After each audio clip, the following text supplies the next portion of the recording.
Okay, we have here today another integral from the MIT Integration Bee from 2006. This one was number 18. We have the integral of sine 101x times sine to the 99th x dx. Okay, I found this one really interesting because there's no real obvious way to approach it. Like, I don't really see a good u substitution. I think I tried integration by parts, but it didn't work out that nice. Like, you can differentiate sine to the 99x, but it wasn't really clear where we could go with it after that. So what I want to do is break up the angle on this using the angle sum formula for sine. And what I can do, if I do that, is I can get a term that has just x as the angle. Looking just at this term here, if we look at sine 101x, I can rewrite this as sine 100x plus x. And then using that angle addition formula, what we're going to have is we're going to have sine of the first piece, 100x, times cosine of the second piece, x. And then for the next part, we just reverse it. So we're going to have sine x cosine 100x. But then what I want to do is just take all this and put it back in the integral, and we'll distribute it. We'll distribute in the sine to the 99th x. But then now with the rewrite, this seems actually more complicated because we've got a much longer expression. But one thing good that happened here, we had that sine of just x multiplied times the sine to the 99th x. Well, that gives us a sine of 100x here. The interesting thing about that is if we take a derivative of this sine to the 100th x, we're going to get something with sine to the 99th x in it. So I want to use this as kind of a starting point where we can take, just let's look at the derivative of sine to the 100x. And let's see what that is. So first we use power rule on this. We're going to get 100 sine 99x, and then we need chain rule. And this is going to give me a cosine x here. But then what we have right here, we actually have right here in this expression.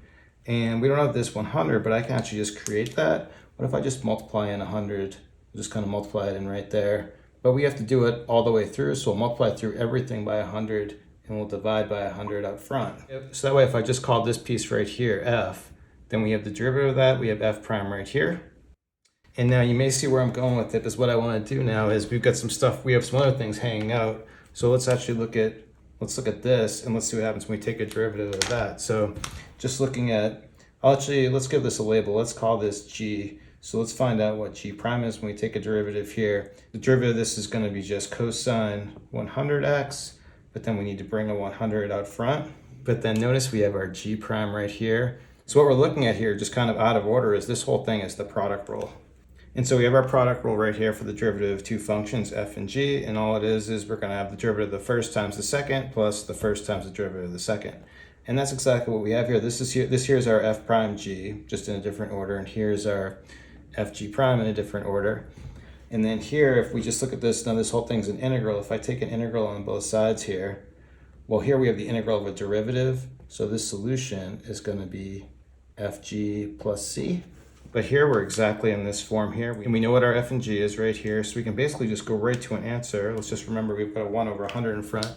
So for the final solution of this, we're just going to have, I'll write it all over this 1 over 100. I'll write it all over this 100 here. And then we just have our f and g, so I can write this as sine to the 100th x times g, which is sine 100x. And we'll add a plus c, and that's it. Okay, I thought it was a really interesting one, because really what they did is they just disguised the product rule. Typically, if we're looking to do the product rule in reverse, we're going to be looking for a plus sign or a minus sign. And in the original problem, we don't have that, we're multiplying. So I really took this trig identity to break it up and kind of create the plus sign, where then we could use the product rule. Okay, that's it for today. Thanks everyone for watching. Have a good day.